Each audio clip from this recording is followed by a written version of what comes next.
안녕하세요. 이현우 작가입니다. 지금 부동산 시장 거품이 빠지면서 건설사들이 하나둘씩 무너지고 있습니다. 지금 시공능력 평가 58위 신동아 건설도 부도가 확정되었습니다. 이제부터는 절대로 공적 자금을 투입하면은 안 됩니다. 이익이 나면은 자기가 혼자 가져가고 손해가 나면은 나라에게 대신 메꿔달라고 하는 것은 무책임한 행동이기 때문입니다. 건설업체든 영끌한 사람이든 파산하면은 세금으로 구해주면 절대 안 됩니다. 빚내서 하는 투자 누가 못합니까? 나라에서 다 도와준다면은 나라가 어떻게 될 것 같습니까? 열심히 일하는 사람보다 정부 돈 빼먹거나 투기로 한탕하려는 사람들이 가득 차게 될 것입니다. 아무튼 정부가 부동산을 돈으로 계속 돌려 막았지만 결국 건설사 부도를 막지 못했습니다. 앞으로 더 많은 건설사들이 무너지면서 할인 분양이 쏟아지게 될 것입니다. 오늘은 그 상황을 알아보도록 하겠습니다. 일단 신동아 건설 부도가 났지만 지금 부도 소식이 늘어나고 있습니다. 지금 건설업체 부도 현황 그래프를 보시면은 2023년, 2024년 굉장히 가파르게 증가하고 있습니다. 2022년에는 한 14곳 정도 부도가 났는데 지금 2년 사이에 30곳 넘게 부도가 나고 있습니다. 부동산이 얼어붙고 있기 때문에 부도가 나는 업체들이 증가하고 있는 겁니다. 보시면은 2024년 부도 난 곳 30곳 중에 지방이 25곳, 수도권이 5곳 이 정도 됩니다. 지방 부동산이 수도권보다 훨씬 어렵다는 것입니다. 그렇다고 수도권도 안전한 곳은 아닙니다. 건설사들이 대부분 부채 비율이 높기 때문입니다. 중견 건설사는 10곳 중에 4곳 정도가 이자 내기도 어려운 그런 상황이고 상위 10대 건설사들 여기에도 부채 비율이 200%가 넘는 그런 기업이 3곳이나 있습니다. 여기서 아직은 큰 문제가 생기고 있지 않습니다. 원래 건설사가 부도가 나면은 공사가 중단이 되고 분양받은 사람들 피해를 입을 수도 있는데 그런 일은 아직 발생하고 있지 않습니다. 왜냐하면은 정부에서 보증해주고 있기 때문입니다. 주택을 건설할 때 30가구 이상은 반드시 주택도시보증공사 허그에게 보증보험 이런 거를 돈을 내고 가입을 해야 합니다. 건설사가 중간에 파산하면은 허그에서 계약금 중도금 지금까지는 돌려주고 있어요.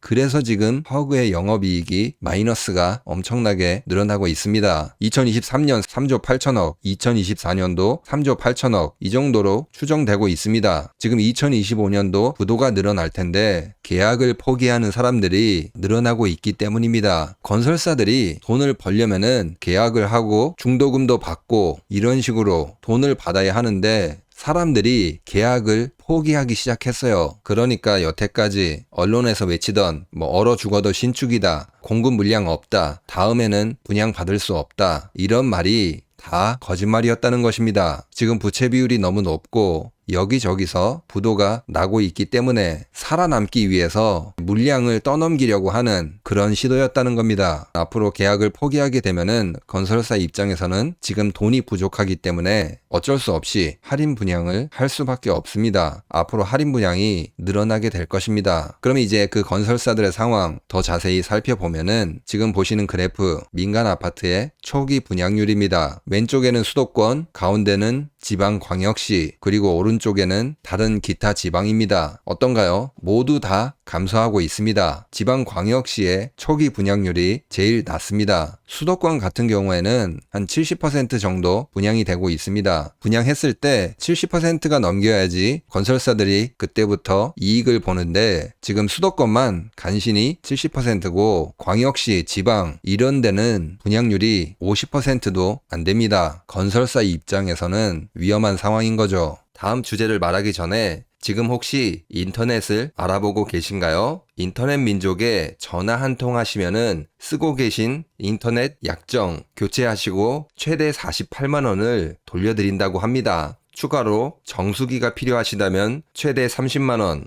핸드폰 유심 기변이 필요하시면 최대 30만 원, 필요한 상품에 따라 혜택을 제공한다고 합니다. 가입을 안 하시더라도 최저 요금제로 요금제를 설계해서 통신비 절감까지 도와드린다고 합니다. 특별히 저희 채널 구독자분들께는 공유기도 추가 요금 없이 무료로 지원해드린다고 하니까요. 누적 가입자 수 20만 이상, 통신 경력 10년 이상 된 전문 상담사 분들께서 친절하게 도와주신다고 하니까 네이버 검색창에 인터넷 민족을 검색하셔서 혜택 꼭 받아보시기 바랍니다. 그리고 주택시장도 그 상황이 좋지 않습니다. 지금 보시는 그래프에서 파란색 선 아파트 매매 가격 지수를 나타냅니다. 왼쪽은 수도권, 오른쪽은 지방입니다. 수도권은 2024년에 약간 반등하긴 했어요. 하지만 지금 2022년에 비하면은 아직도 그 고점을 회복하지 못했습니다. 그리고 오른쪽 지방 같은 경우에는 그냥 계속 하락하고 있습니다. 2022년 하반기부터는 폭락하다가 하락하는 속도가 조금 줄었을 뿐이지 하락 추세는 이어지고 있습니다. 그러니까 지금 주택시장이 안 좋으니까 계약을 포기하는 사람들이 늘어나고 있는 것입니다. 건설사들도 그 속이 타들어가는 그런 느낌일 것입니다. 그리고 앞으로 더 힘들어질 수밖에 없는 게 먼저 환율 급등으로 공사비가 다시 증가할 것이기 때문입니다. 그냥 다 오른다고 생각하시면 됩니다. 물론 재료비도 많이 오를 텐데 사람들 인건비도 같이 오르게 될 거예요. 밥이라도 주고 교통비도 증가하고